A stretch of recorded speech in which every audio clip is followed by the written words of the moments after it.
اپنے اندر بھی قیادت کا انتخاب کرنے کے لیے کہ وہاں سے جو لوگ الیکٹ ہو کے آئیں وہ آ کے پھر آگے الیکشن میں افتخار صاحب، قطع کلامی کی معذرت، آج ہم 21ویں صدی کی جب بات کرتے ہیں تو جتنا کمیونیکیشن ہو رہا ہے، یہ لنک کر رہے ہیں ایک دوسرے سے تمام لوگ ہی، وہ سوشل میڈیا کے ذریعے ہو رہا ہے، سوشل میڈیا ایپس کے ذریعے ہو رہا ہے. سیاسی جماعتیں خود شاید گراؤنڈ پر اپنے لوگوں کے ساتھ اس طریقے سے انٹریکٹ نہیں کر رہی، فزیکل معاملات نہیں رہ گئے جتنا ایک گروپس بنائیں اور اس کے ذریعے میسیجز کر کے چیزیں. تو کیا یہ مؤثر رہے گا؟ گروپس والی بات کسی حد تک تو مؤثر رہے گی، لیکن وہ اتنی افیکٹو نہیں ہوگی. جب بھی ہم لوگ اکٹھے ہو کے بیٹھتے ہیں، اپنے مسائل کے بات کرتے ہیں، اس کا حل ڈھونڈتے ہیں، حل تجویز کرتے ہیں، تو وہ ایک انٹریکشن بڑا امپورٹنٹ ہے انسانوں کے بامی. ورنہ تو پھر پارلیمنٹ بھی پارلیمنٹ بھی نہ رکھیں، اپنا یہ موبائل سے بات کر لیا کریں. پارلیمنٹ کو بلڈنگ کو کسی جگہ پہ شاپنگ سینٹر وہاں پہ بنا دیں، اچھا پیسے مل جائیں گے.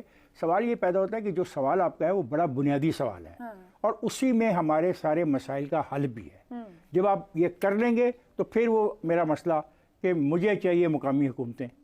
جب ان حالات میں جب ہمارے 8-9 ہزار یونین کونسلز کے اندر لوگ سیاسی پارٹیوں سے وابستگی کا اظہار کریں گے تو یہ تعداد لاکھوں میں ہو جائے گی، اور یہ جو وراثتی سیاست ہے یہ وہاں سے دفن ہونی شروع ہوگی. اب ون گو میں وراثتی سیاست کو ہم ختم نہیں کر سکے پورے اس خطے کے اندر، ویدر سے بنگلہ دیش اور ویدر سے انڈیا اور ویدر سے سری لنکا اور خواہ یہ پاکستان. سر قطع کلامی کی معذرت، جب آپ خود کہہ رہے ہیں کہ جب یہ ہو جائے گا تو پھر وہ وراثتی سیاست، تو پھر وہ شاید اسی لیے نہیں کراتے کہ جو ان کی لیڈرشپ کو تھریٹ ہے وہ اس طرف بڑھتے ہی نہیں ہے. آپ کے سوال سے میں اتفاق کرتا ہوں. جو سیاسی لوگ ہیں ان کے ساتھ میری اچھی واقفیت ہے اس معاملے پہ. وہ پسند نہیں کرتے، وہ مجھ سے کہتے ہیں کہ افتخار آپ ہماری طاقت کو چھیننا چاہتے ہیں. یہ ان کا خوف ان کے ذہنوں میں ہے، اسے میں آپ سے شیئر کر رہا ہوں. لیکن رستہ کوئی نہیں ہے. اب میں آپ کو بتا دوں یہ موجودہ جو انتخابی عمل ہے یہ اب پروڈیوس نہیں کرے گا. یہ نوجوانوں کے لیے کچھ نہیں ہے. نوجوانوں کے لیے کھیلوں کے میدان خالی پڑے ہیں. آپ دیکھیں کھیلوں کے میدان خالی پڑے ہیں. ہم ان نوجوانوں کے لیے لائبریریاں نہیں بنا سکتے، کھیلوں کے میدان نہیں دے سکتے، ان کو کوئی ایسا فن و ہنر نہیں سکھا سکتے کہ وہ اپنی ڈگریاں لے کے 30-30 ہزار روپے کی نوکری کے لیے دھکے نہ کھائیں.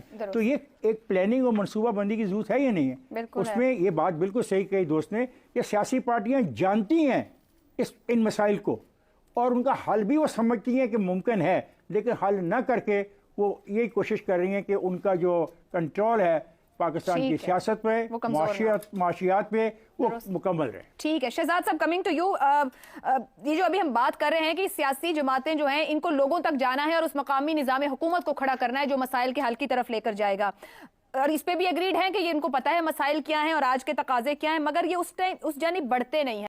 بانی تحریک انصاف عمران خان کی سابقہ اہلیہ جمامہ گولڈ سمتھ نے چند روز قبل سابق صدر آصف علی زرداری کی جانب سے خود پر عائد کیے جانے والے الزام کا جواب دیتے ہوئے پاکستان ہمیشہ زندہ باد کا نعرہ لگا ڈالا. شریک چیئرمین اور سابق صدر آصف علی زرداری نے دسمبر 11 کو آج نیوز کے پروگرام فیصلہ آپ کا میں انٹرویو کے دوران کہا تھا کہ جمامہ یوٹیوبرز کو رقم دیتی ہیں تاکہ وہ یہ تاثر دے سکیں کہ پاکستان میں آئندہ انتخابات تحریک انصاف 2/3 اکثریت سے جیتے گی. پروگرام کی میزبان عاصمہ شیرازی نے آصف زرداری سے سوال کیا تھا کہ تاثر یہی ہے کہ 2/3 اکثریت لے کر آئیں گے وہی تحریک انصاف جیتے گی. اس پر سابق صدر نے کہا کہ خدا کا خوف کریں، یہ تو باہر بیٹھے وی لاگرز کہہ رہے ہیں اور آن وی لاگرز کو پیسے دے رہی ہیں.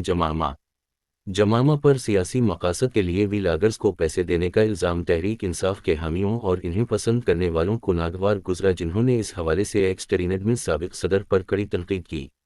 جمامہ کی جانب سے احتشام الحق نامی صارف کی پوسٹ پر ردعمل میں کہا گیا ہے کہ ظاہر ہے یہ سچ نہیں، میں پاکستان میں صرف امن و خوشحالی کی خواہش رکھتی ہوں. انٹرٹینمنٹ ویب سائٹ کی پوسٹ شیئر کرتے ہوئے اپنی ایکس پوسٹ میں جمامہ نے پاکستان زندہ باد کا نعرہ بھی لگایا.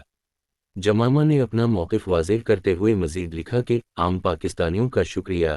جب بھی کرپٹ سیاستدان مجھے بدنام کرتے اور جھوٹ بولتے ہیں تو وہ ہمیشہ میرا دفاع اور میری حمایت کرتے ہیں.